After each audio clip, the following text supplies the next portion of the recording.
throttle. That's basically your gas pedal. That lets steam into the cylinders to do the work. Forward and reverse, and all the notches in between for when you can hook it up and run a little more efficiently. Train brakes right here.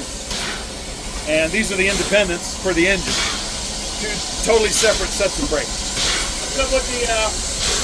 And then over here, he's got one of the injectors that he's running right now. This is the fuel control valve that controls how much fuel you dump in the firebox. Water level, lubricator for both cylinders, and we have a separate lubricator for our air pump, which is that little one over there. And then he's got blower and atomizer controls for controlling the fire. And then I've got the same controls on that side for the injector. And then the drain valves for the cylinders are on the floor, that lever on the floor. That's about it. All right. The rest are just gauges, our main steam pressure gauge. That big one. That one there is our independent pressure gauge for the engine brakes. And that's our train brakes right there.